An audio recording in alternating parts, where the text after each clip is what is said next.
honestly, if it is him, Brianne,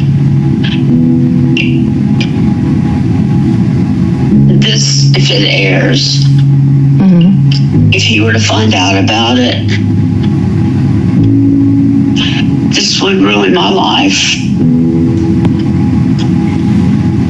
completely.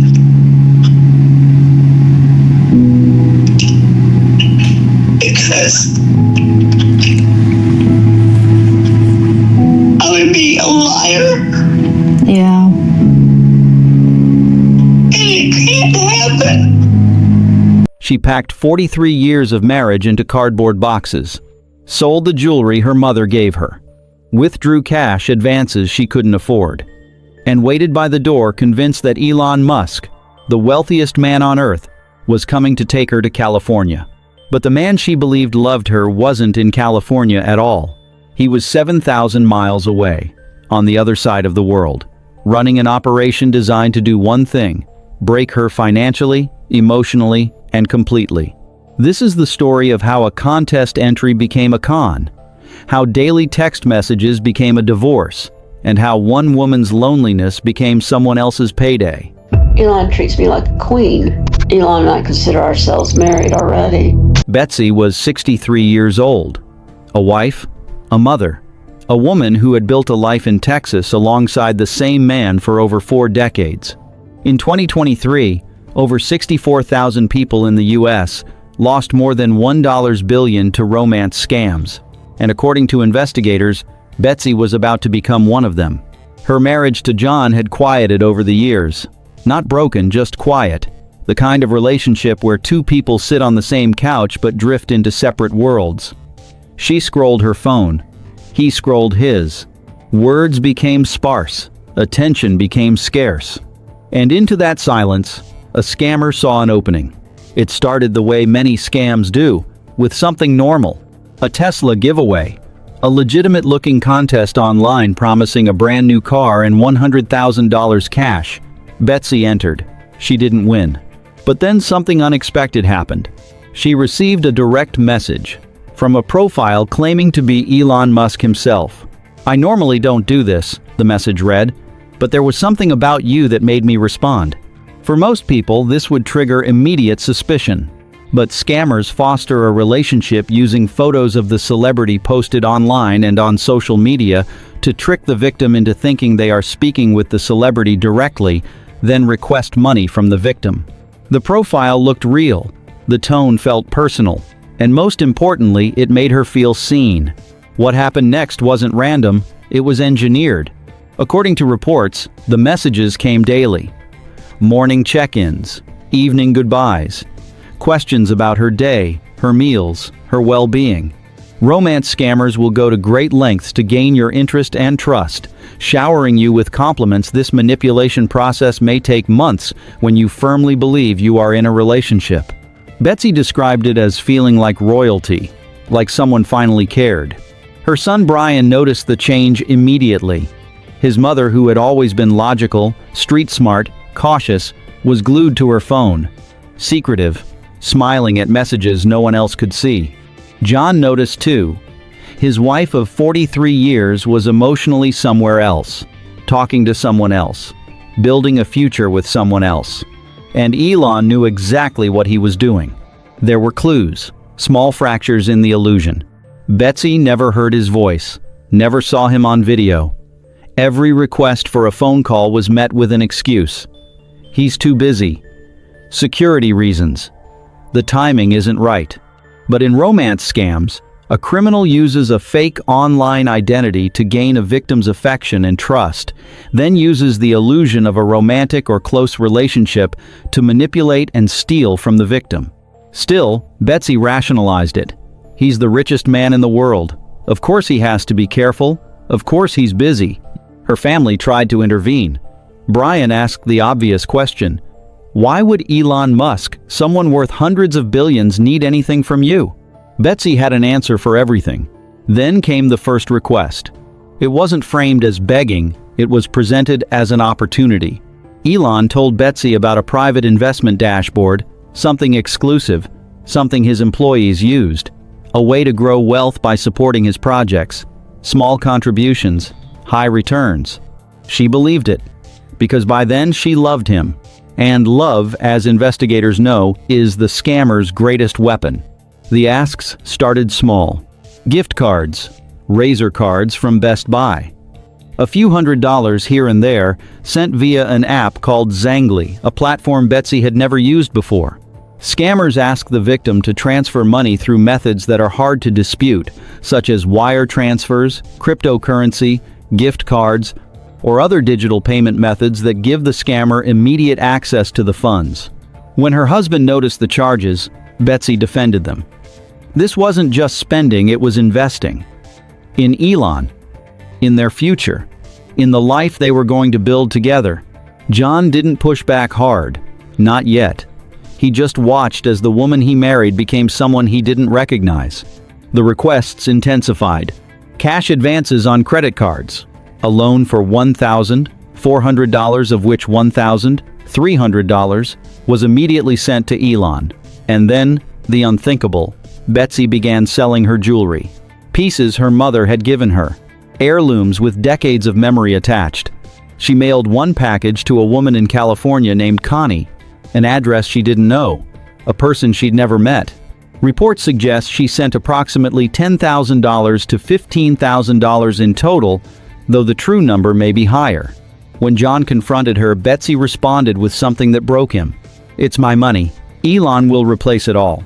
According to the FBI's Internet Crime Report, confidence fraud, romance scams, resulted in 7,626 victims over 60 years old, and a total approximate loss of $389 million in 2024. Betsy was now one of thousands. And then Elon told her something that changed everything. He wanted to marry her.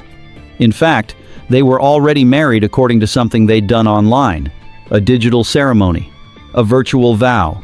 Betsy filed for divorce after 43 years. She packed her belongings, organized her collectibles, her clothes, her life. Everything that mattered fit into boxes stacked in the hallway, waiting for the day Elon Musk would arrive at her front door in a Tesla and take her to California. John pleaded. Brian confronted her. Her daughter listened on the phone, horrified.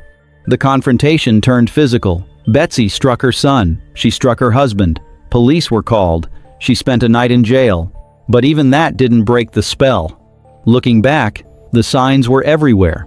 The world's richest man asking a 63-year-old woman in Texas for gift cards, promising marriage but never making a phone call, requesting money for projects but never explaining what they were.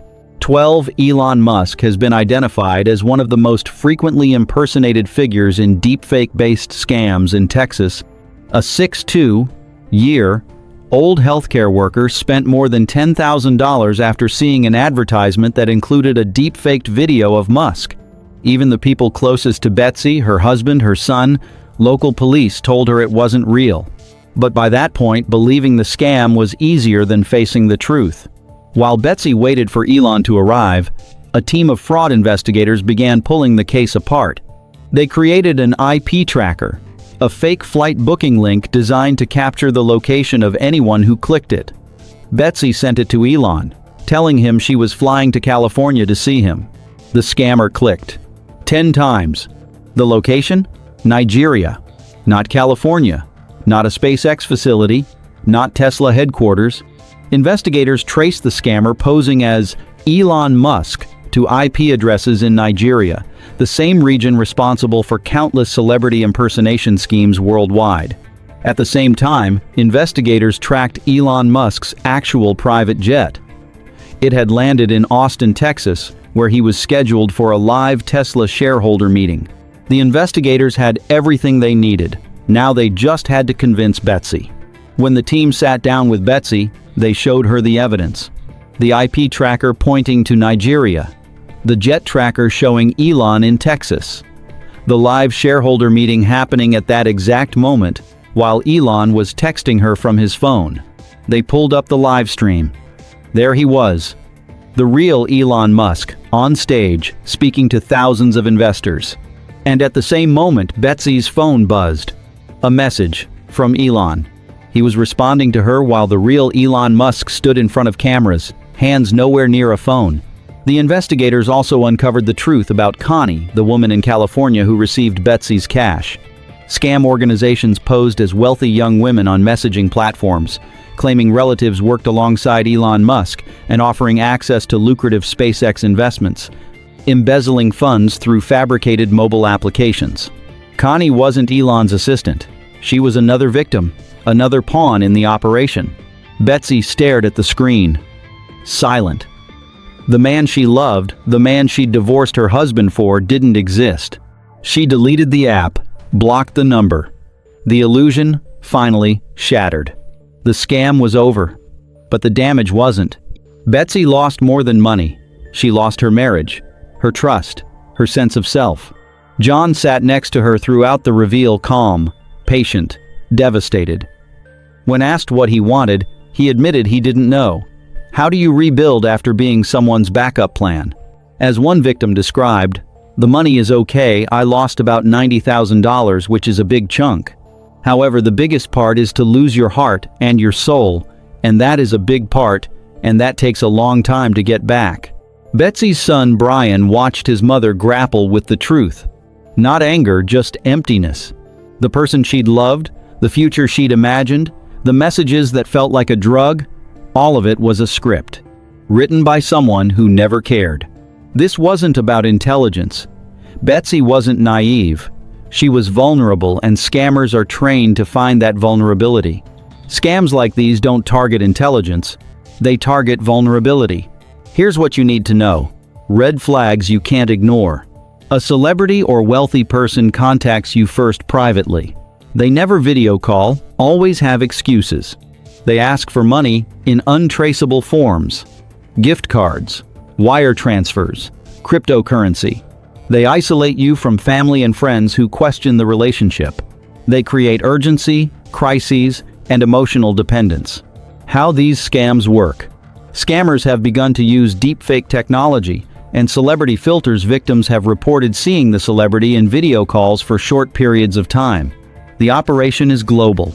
Criminal organizations operating from places like Cambodia have defrauded victims of approximately $1.3 million through romance scams. Crypto-related romance scams drained an estimated $5.5 billion from victims in 2024. And remember, real celebrities won't message you privately for money or romance. If it feels too good to be true, it is. Betsy's story didn't end with a reunion. It ended with uncertainty.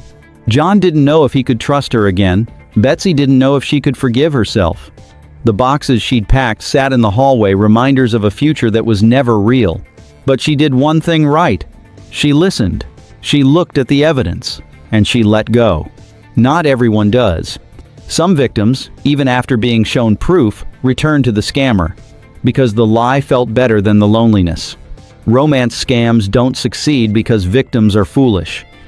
Celebrity romance scams don't work because victims are naive. They work because victims are human. We all want to feel chosen. We all want to believe that love can find us in unexpected places. Scammers know this, and they use it. The question isn't whether you're smart enough to avoid it.